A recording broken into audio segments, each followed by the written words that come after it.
प्रस्तुत है 2020 का लेखा जोखा। साल 2020 कोरोना के नाम रहा।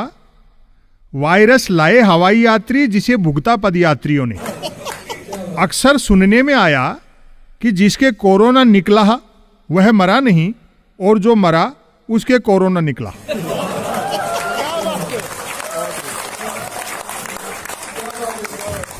जो हो, अवसरवादियों ने आपदा को अवसर में भरपूर बदला।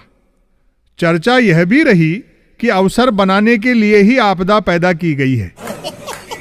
अधिकारों की मांग करने पर सरकार ने कर्तव्य याद दिलाए। भूखों ने रोटी चाही तो उपवास के फायदे बताए गए। वैसे तो कोई बोला नहीं, जो बोला उसे चुप करा दिया गया। अच्छे दिन वाले सदमे से उबरे भी नहीं थे कि मोदी जी ने आत्मनिर्भर दे मारा।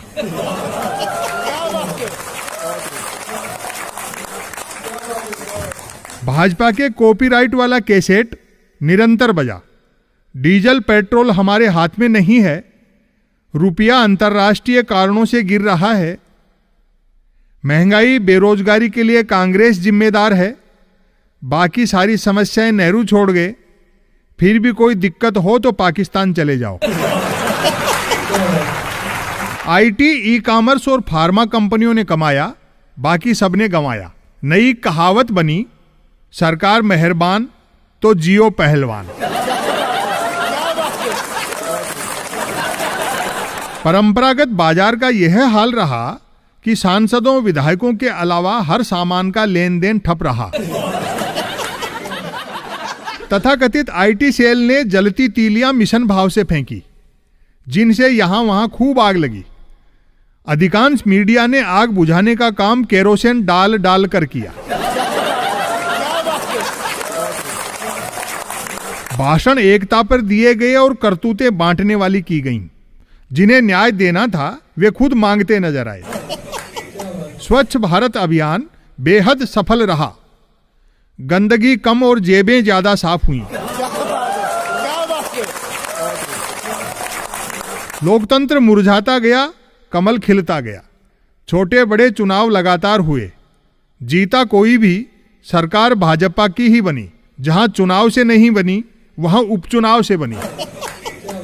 जब जब लोगों ने काम की बात सुननी चाहिए, तब तब मन की बात की गई, जिसे सुनकर भोले लोगों को गुस्सा आया और भले लोग हंसने लगे। प्रधानमंत्री ने साल भर उन विषयों के बारे में विस्तार से समझाया जिन्हें वे खुद नहीं समझते।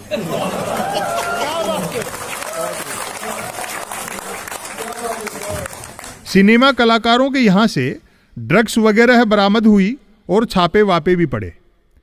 शायद यह कड़ा संदेश देने के लिए कि राजा के रहते तुम कौन होते हो अभिनय करने वाले।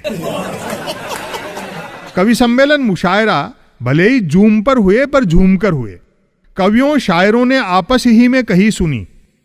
हर एक को एक सुनाने के चक्कर में 50 सुननी पड़ी। दाद उसी कवि शायर को मिली जिसने दूसरों को दी। आम आदमी तय ही नहीं कर पाया कि चीन की दुश्मनी और अमेरिका की दोस्ती में से कम घातक क्या है। कृषि कानून हो या अन्य फैसले, साफ दिखा कि तमाम फैसले प्रधान सेवक ने 2 पूंजीपतियों के दबाव में अकेले लिए हैं। विरोध हुआ तो बचाव में मंत्री और प्रवक्ता कूदे।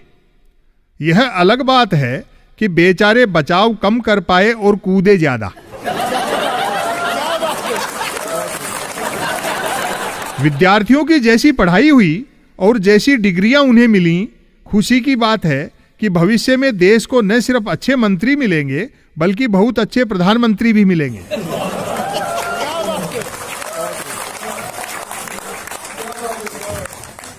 कुल मिलाकर 2020 में करिश्मा घटा और दाढ़ी बढ़ी।